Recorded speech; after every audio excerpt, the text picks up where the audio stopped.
Welcome to Shred the Debt, the podcast that cuts through confusion and empowers you to take control of your financial future. Whether you're buried in student loans, battling credit card balances, or just tired of living paycheck to paycheck, well, you're in the right place. Each week, we bring you real strategies, inspiring stories, and expert insights to help you shred your debt and build the life you deserve. Are you ready to take action? Well, subscribe now. Share this episode with somebody who needs it and join the movement to destroy debt for good.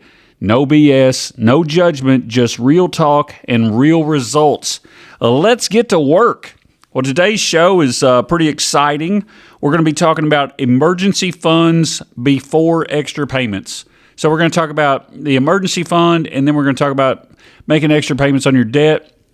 Have a ton of questions from last week. I threw this out and said, hey, this is what this next week's show is going to be about.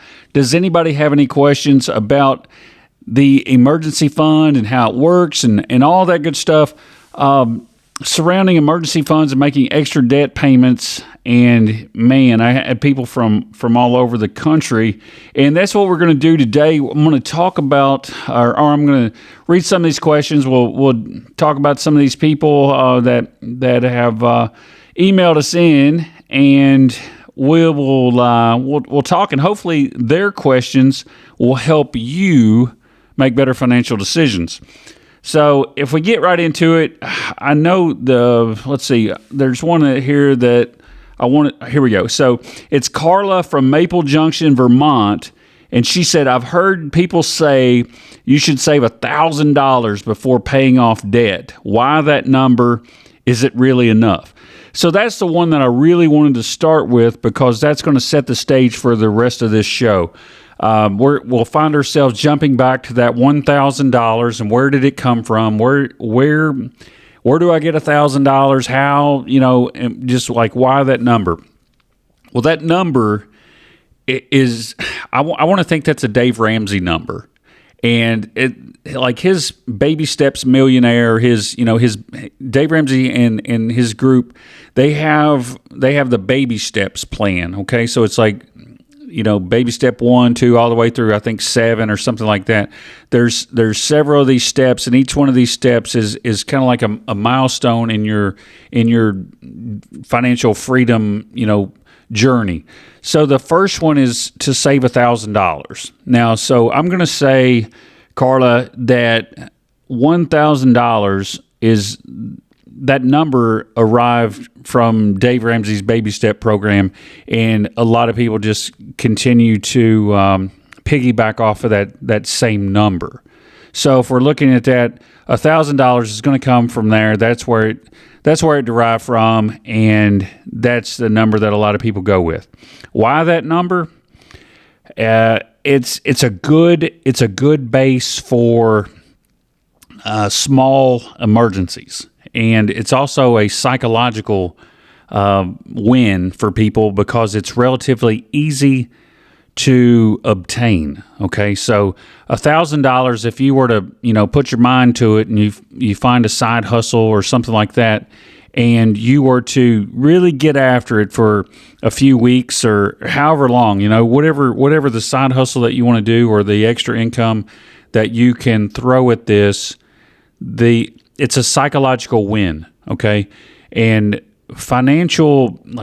any financial-based journey, you have to be able to celebrate every win, no matter how small it is. And that's one thing about this show. From every show, I'm always going to talk to you guys, and I'm always going to say, celebrate your wins. Take pride in every win, because every day is not going to be easy. Every day is not going to, if this was so easy, then no one would be in debt, right? Because everybody would be just doing the same things, and the world would just turn, and it would just be beautiful for everyone. Unfortunately, that's not real life. So you have to be able to take pride in your wins and celebrate those small victories. And saving $1,000, that is a huge milestone in beginning your journey to becoming debt-free and beginning your journey to financial freedom. So I hope that answers the first part of it. And is it really enough? I'm going to tell you, no, it's not enough. But with that, you have to be able to take control of the rest of your finances, and you can't look at the $1,000 as being the end all be all. So if you look at Dave Ramsey's baby steps, as the baby steps progress, the real number is 3 to 6 months of expenses. So if you're looking at, if you have whether you rent or you have a mortgage or whatever, if you're looking at your budget from now, or you look at what does it take for you to live, and with no extra payments or no extra anything, what does it cost for you to make your life work for a month? Okay, so that would be your rent, and be your Netflix or whatever you have, right? Your car insurance, whatever expenses that you have that are real life expenses. We're not talking about. I'm not really talking about your stops at Dunkin' Donuts or Starbucks or any of those places. I'm talking about what does it really cost for you to live if you didn't have a job, and that's what we're looking at for a fully furnished emergency fund. So is that enough? That's the number that you're looking for.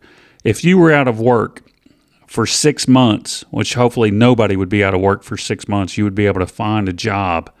But if you have this 3 to 6 month buffer, then you're gonna feel comfortable, right? Because if you were to lose your job, you're gonna feel comfortable with 6 months, knowing that you have 6 months of income saved back.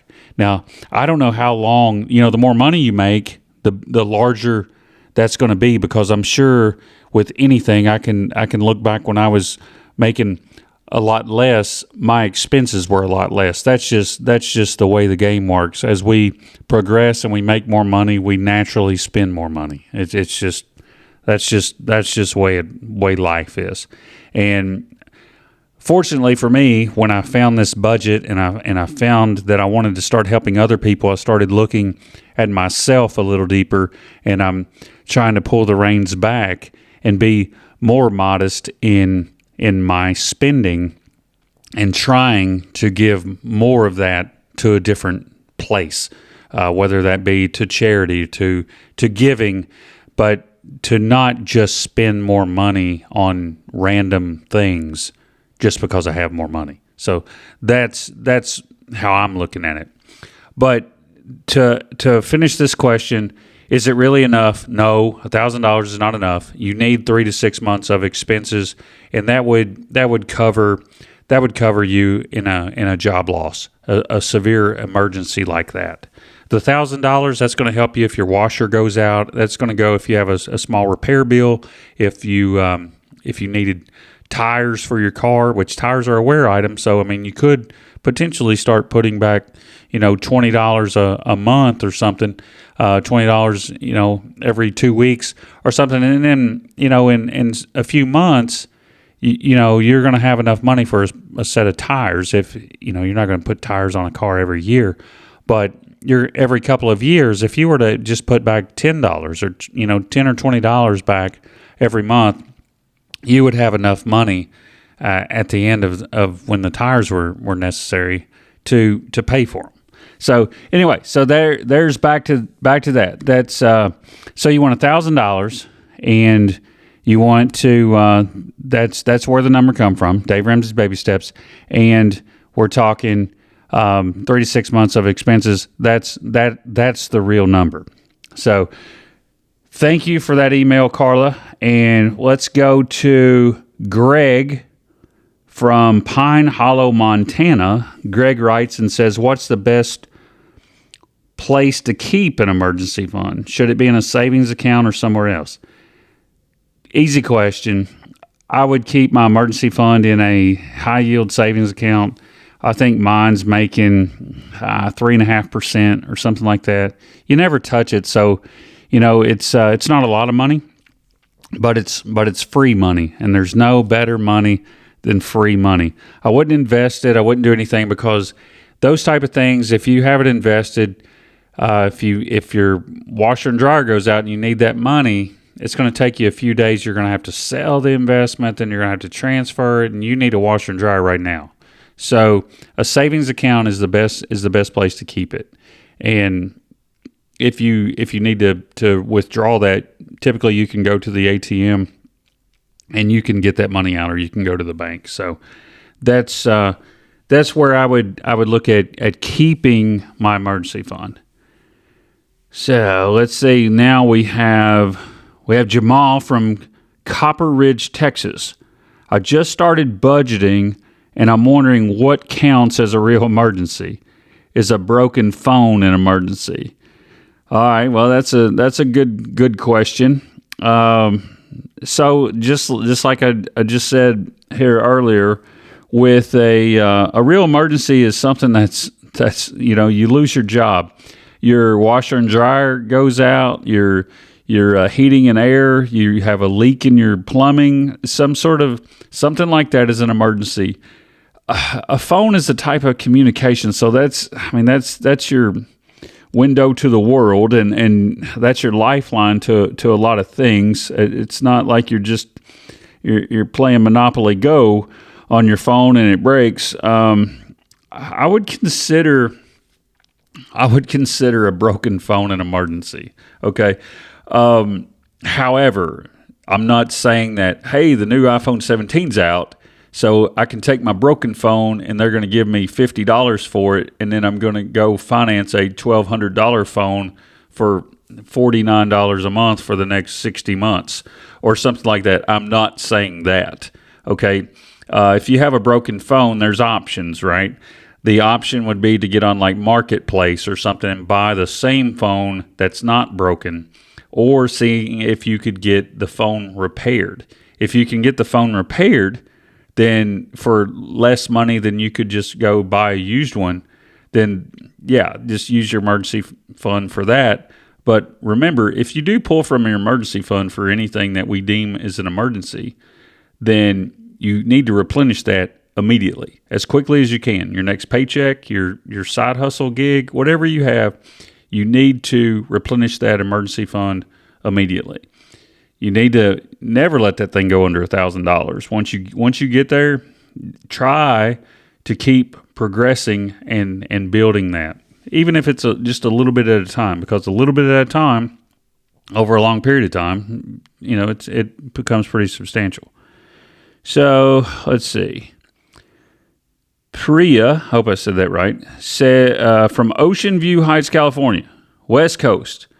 All right, I've got a small emergency fund, but I'm tempted to pay off my credit card.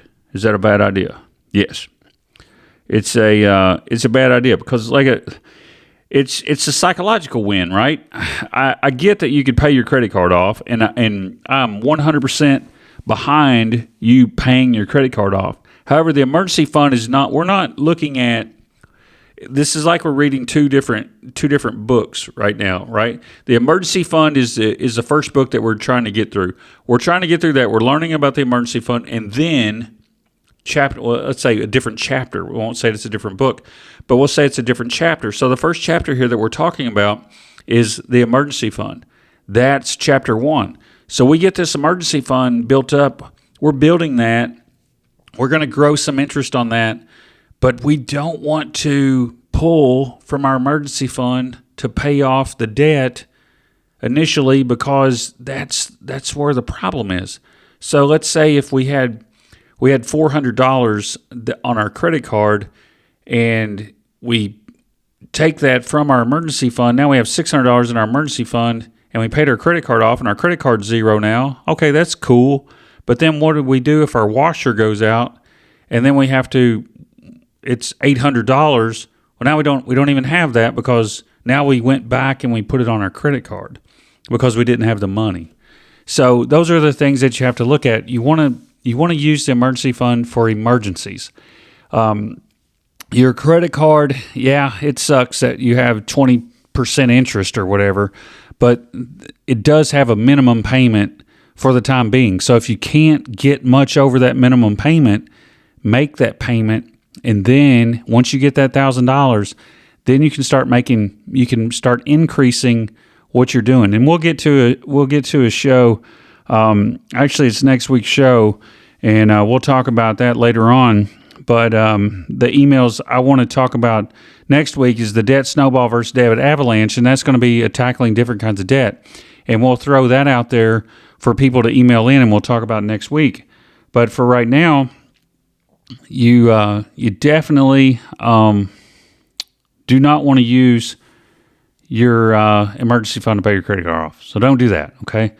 Now, if we have extra, now we go into we'll talk about extra debt or extra debt payments. I think we all understand the emergency fund and how it works, where it came from, where the number come from for the $1,000, and then we're talking about. Well, we can go into extra debt payments. So Tasha from Riverbend, Georgia says, I've been making minimum payments on my student loans. Is it worth it to throw extra money at them? Well, yeah, of course. I mean, that's the whole thing. But we have to be able to check the box. We have to read the book. We have to go chapter 1, chapter 2, chapter 3. We can't just start at chapter 3, right? So I don't know your situation here, Tasha, but looking at minimum payments on your student loans, okay, if you have the $1,000 set up in your emergency fund, then yeah, we can look at paying extra on them. Now, when we look at debt, we want to look at the debt snowball versus the avalanche, and I really don't want to get into this until next week, but really what we want to do is we want to tackle our debt smallest to largest. So we'll talk more about that next week. But the debt snowball, that's, it's also a thing that Dave Ramsey talks about a lot, is paying off your debts from smallest to largest. So you would put more money on whatever it is. So if your student loans are the smallest debt that you have, then you would put all of your extra money towards the smallest debt, which if that was your student loans, then that's what you would pay extra on. So that's where I would go with that. If your student loans are the lowest of that you have, if there's not another debt smaller than that, then I would throw the extra money at whatever the smallest is. So then we have. Well, here, just right here, we have Leo with the next question. We have Leo. He's from Sandstone Bay, Oregon, and he says, I've heard of the debt snowball and avalanche methods. Which one actually works better? Okay, well, we're going to talk about it next week, I promise, guys. But the quick difference between the two, the debt snowball is taking your debts smallest to largest, and you're creating the snowball effect because as you pay the smallest off, it's a psychological win again because it is the smallest, but it should be the easiest.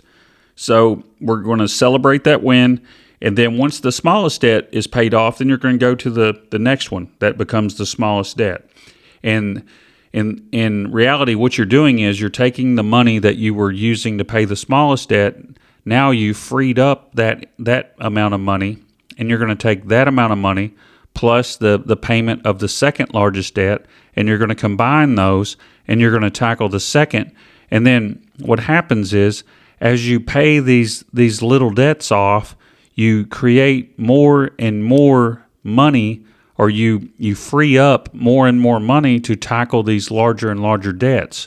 So that is the snowball effect. So when you take all of these little debts, you pay them off if they're $10, $15, $20.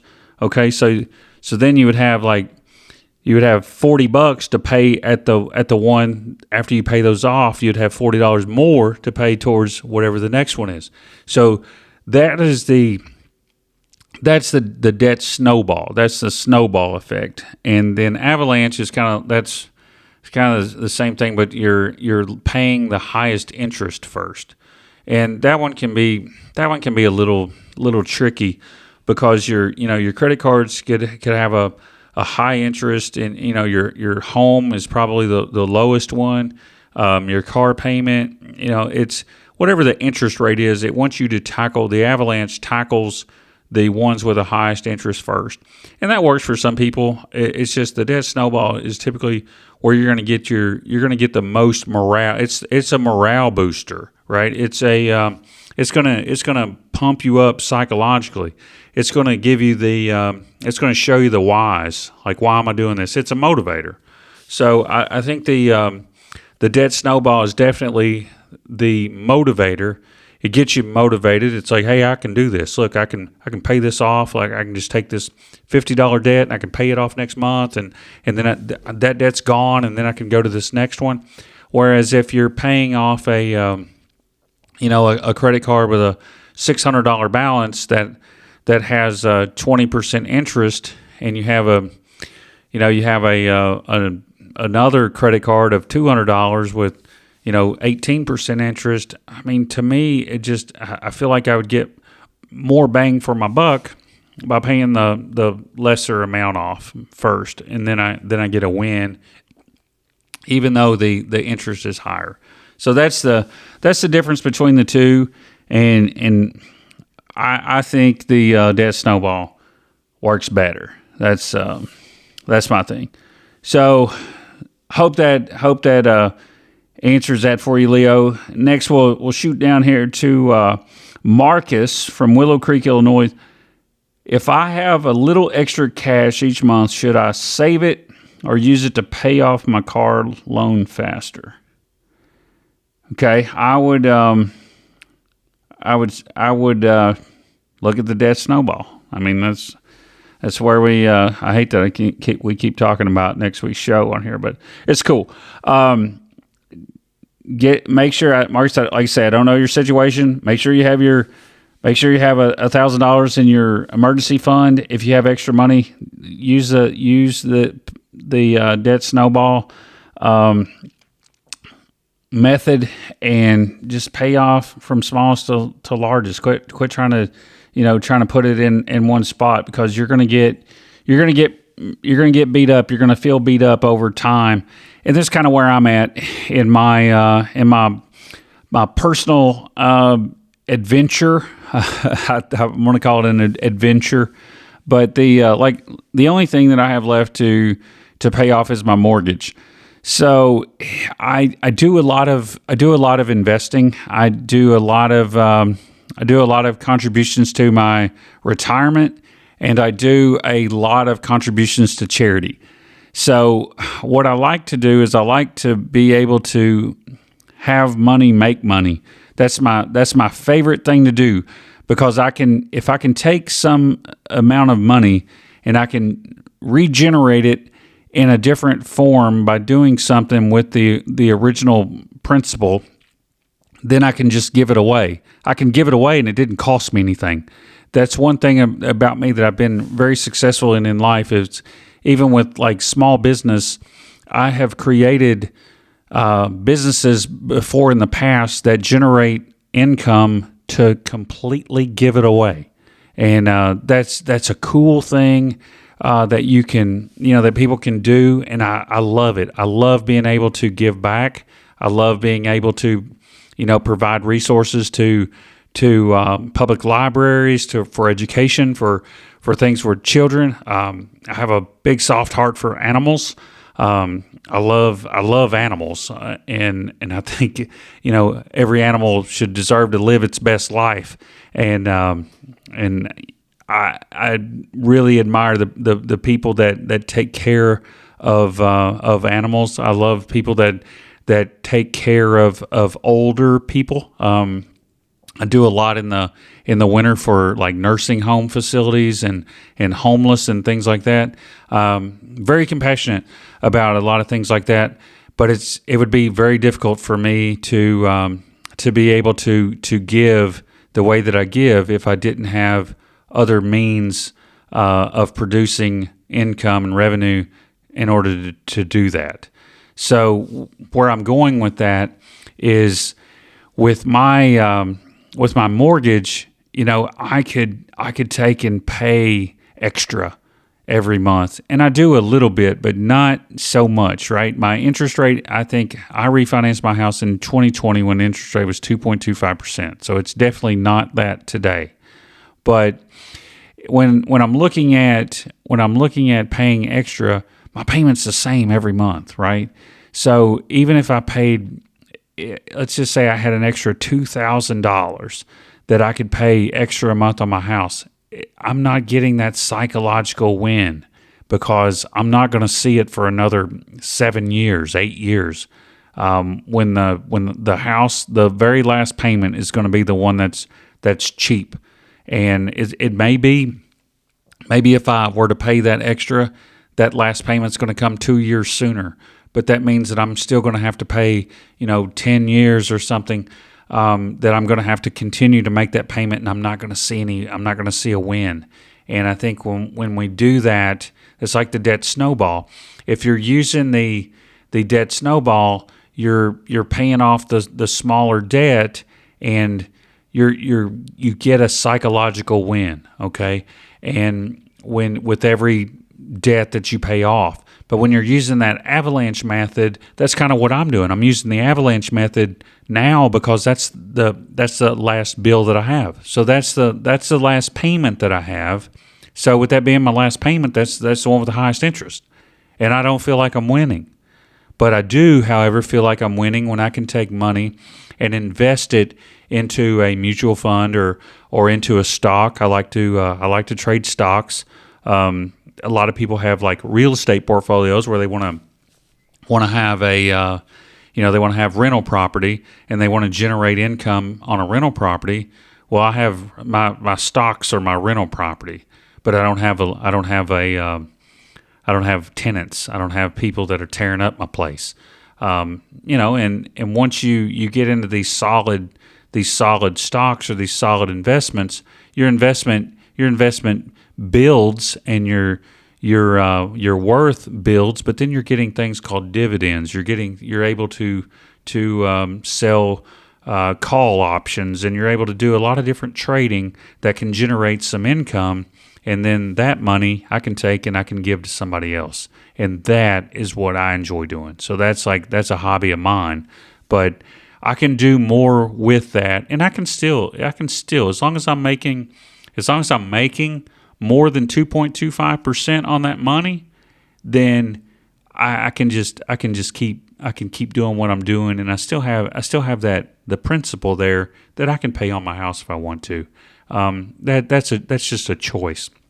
And that's where I differ from Dave Ramsey a little bit, because I'm not doing the baby steps 100% of the way. There are things that I think that are real life that I think people should do, and if we want to just look at a direction of getting from A to B, then that's great. The baby steps work perfect for that, but it takes a ton of determination, and it takes you have to be so dedicated to it. And I think a lot of people will get discouraged if they can't live a little bit of real life and have a little bit of play in their life. And it's like with the credit card. Dave Ramsey will tell you that nobody should have a credit card.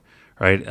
They'll say, you should only have a debit card. You should never have a credit card. And I can tell you guys, back in the credit card episode, I was at Mount Rainier and I had to get some gas, and I couldn't with my debit card, but I did have my credit card, and my credit card worked, and I was able to get gas. So, it can save you. So that's a real life experience. That's not just some guy with a spreadsheet and years of budgeting experience. That's just a real guy that was on vacation that needed some gas in his car. So that's how I can relate, and that's how I can talk on this show, because what I'm telling you is real life experiences from me, and these emails that I read are real life experiences from other people.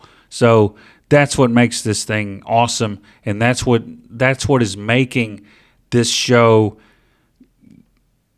gain traction to listeners of all ages. And it's cool. I've had a couple of emails that are humbling. I mean, they make me feel good, because they're coming from parents that are like, hey, my kid came to me with this show about money, and it's it's helped them. They're coming to me and asking questions that I didn't really know how to talk about. It's making me think differently about my money and differently about how to communicate, and not making money a big secret like it has been. And that's how it was when I was growing up. Money was a big secret. So I didn't really know what to do with money, because I was never really shown the I guess a proper method. There's things that I see now that make sense now, but they were never shown to me by my family. But I see that my family are doing these things that I'm just now seeing and understanding better. So absolutely the younger that you start, the better off that you will be. And it's really amazing the amount of support that we've had from the show so far. So with that said, I think I'm gonna wrap it up from there. We'll just go. We'll throw out one more before we go. Let me see here. Andre from Sunset Valley, Nevada. What mindset shifts helped you stay consistent with saving and debt payments? What mindset shifts? Well, it's psychological. It's that's how I stay consistent. It's behavior. It's behavior based. Once you start doing something, you get in the habit of doing it. It's just like it's like any type of habit.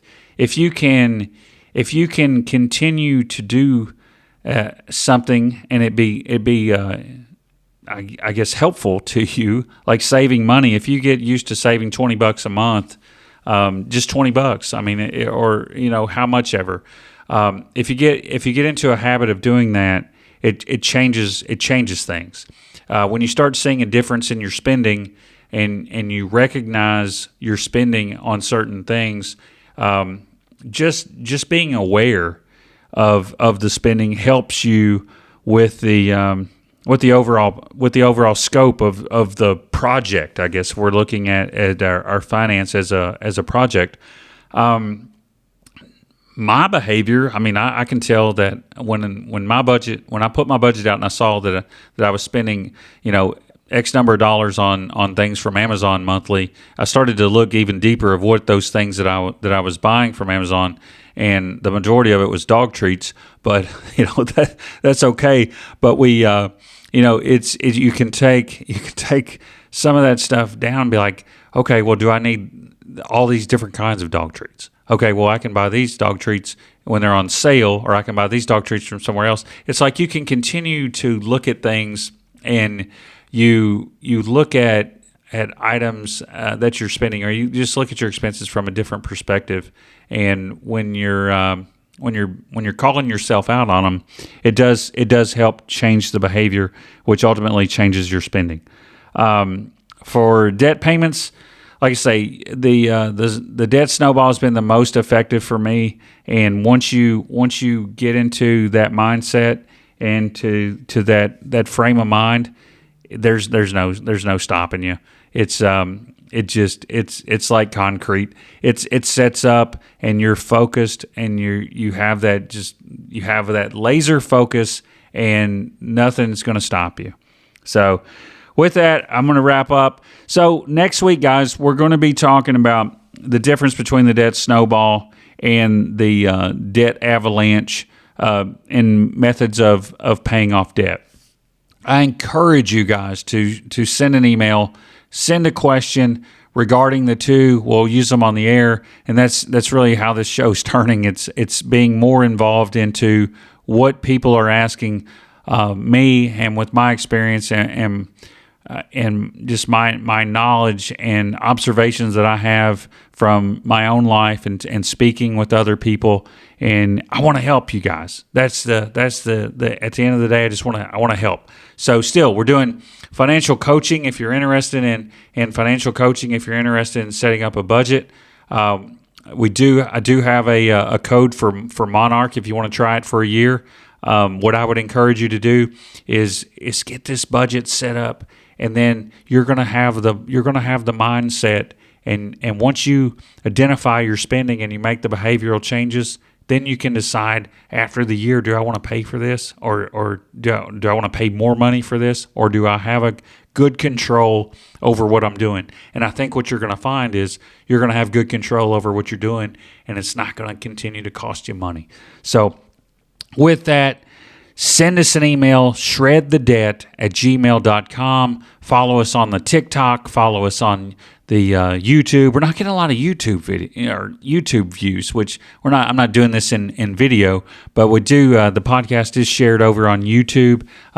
Wherever you get your podcast, share this with somebody who you think can use this and be a benefit, and it helps everything. If we can get this gaining traction to where we can maybe start making some money on views, then I can do more for free for the individual people. So I appreciate you guys for tuning in today. Thank you for tuning in to Shred the Debt. This podcast is amazing. It's been beneficial to me, and it's hopefully beneficial to you. But it is where financial freedom isn't a dream, it's a plan.